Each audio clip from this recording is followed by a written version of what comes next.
Hello, I'm Nina Hartley, and you are watching Tuesdays with Nina. And today, actually, this is probably going to be a two-part answer. The writer wrote in a very long letter, and there's a lot of stuff going on. So this will be part one of two. So next week I'll be wearing the same outfit. Mari writes in that she's been married 4 months. And she wants sex more than her husband does. And all the information she's been trying to look up always talk about the husband wanting sex more than the wife. And so her situation is reversed. So here's some of the things she told me about her situation. When they first got together, there was sex at least once a day, sometimes more. Then they moved in together, and it was still once a day. Then it was every 2 or 3 days, and then it was once a week.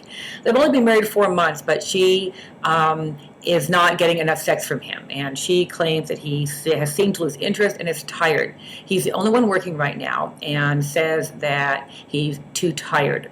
But she is expressing her interest, and so she asked him, what should she do? And he said, well, maybe he watched movies or initiated more and didn't wait for me for always to make the first move.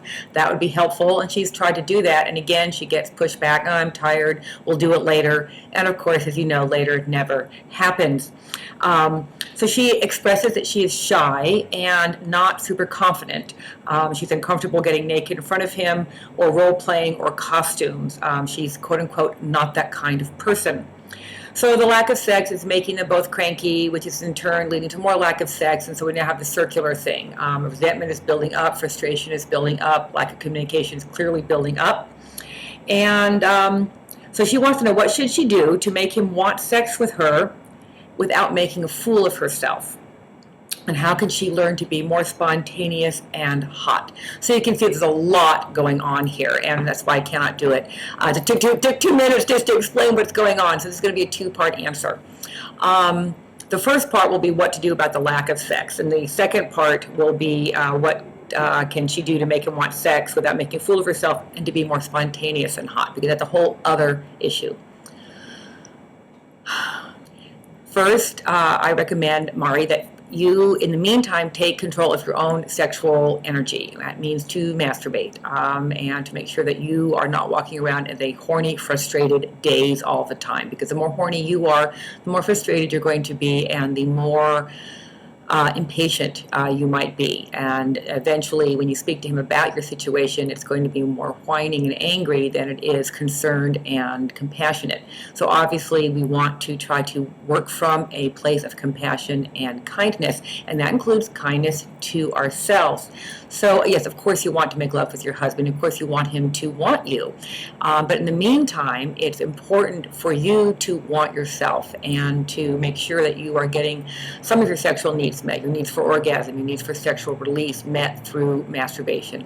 And I'm not talking about furtive, run it through, angry, upset, oh, I can't stand it, I have to do this masturbation. I'm talking about the Annie Sprinkle and Betty Dodson version of masturbation and Carol Queen, which is masturbation as a mind-expanding process, as a soul-expanding process, as a pleasure strengthening process. That is what this kind of masturbation is for. It's going to take a while, 20 to 60 minutes, and you start with looking at either reading erotic words, poems, or stories that turn you on, looking at erotic photographs. It doesn't have to be hardcore pornography, whatever gets you feeling sexy, or looking at movies that you like. And maybe your taste in porn is not the same as your husband's, so you get to develop your own complete taste in adult entertainment in your own library.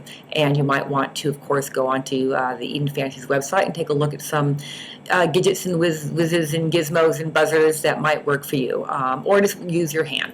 Quite frankly, these are the best sex toys ever invented, and this is the best sex tape ever invented. So part of what you will be well advised to do is work on the thing you can control, which is your attitude, your feelings, your body, your energy, and not worry too much about what he's feeling right now. Right now, we want to make sure that you get to a happier place so that you can be calmer, more centered, less frantic, lonely, horny, needy to talk to him. Because the more the energy comes at us from our partner about what we're not getting from you, the more most people are going to retreat, because it's like, hey, it's too much, and I'm working, hey, lay off. And that's going to take a while, honestly. I don't know whether or not you should share with him that you're masturbating, but just getting more comfortable with your body on your own, getting more comfortable with pleasure, getting more comfortable with your fantasies, getting more comfortable with you as a sexual being separate from him, all on your own. And when that's more comfortable, it might take some months now. I'm not saying I'm not saying it's going to be quick, but it is essential. Each of us is, as adults, are required to get comfortable within our skins, absent a partner. Obviously, partners are nice, but without a partner, we still have to learn to love ourselves and to be able to dance with ourselves and be our own best dance partner. And when you do that and work on letting go of guilt or shame or all the feelings, you can use masturbation to work through all feelings, positive and negative. You can use pleasure and orgasm to work through feelings of anger and resentment and abandonment and fear and regret, anything. Erotic energy is very useful to heal a lot of things and not just for getting rid of the hornies. And when you do that for a while, especially if you journal, you will learn more about yourself and you'll discover things about yourself and you'll be more confident in yourself and you'll know more what to share. And especially if you start after a while using a mirror to masturbate with, next to, you will become less shy and less I'm looking for the word, feeling less exposed and less stupid and silly and foolish. When that is in place, how you speak with him you'll know better how to speak with him because you'll be coming from a place of strength and semi-contentment as opposed to a place of anger, resentment, and neediness. Nothing is more off-putting than a partner who is very, very needy. I know you're married. I know you're supposed to want to make love with each other. I don't know your husband. I don't know what his issues are, what his reasons are, what's going on with him. So all I can do is work with you. And all you can do is work with yourself because that is the first person in this equation is yourself. It'd be nice if he would work with you, but he's not right now, and I don't know why.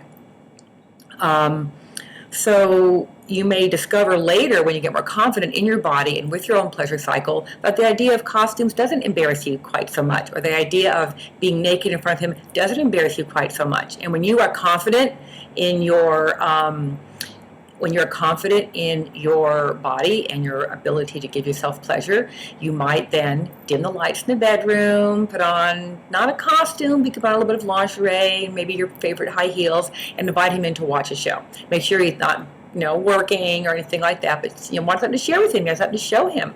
And that might kickstart his interest.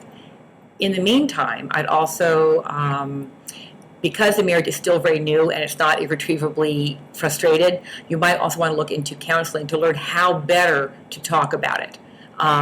Because sex is such a difficult emotional topic for people that it can be hard to find how to speak of it. You know that you're supposed to speak of it, but you don't quite know how yet.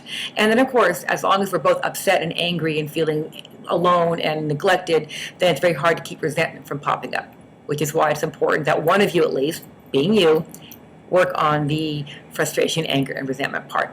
So I'm going to come back next week and finish up this answer. And this is Tuesdays with Nina. You can write to me tuesdayswithnina@gmail.com. And I will hear from you. See you then.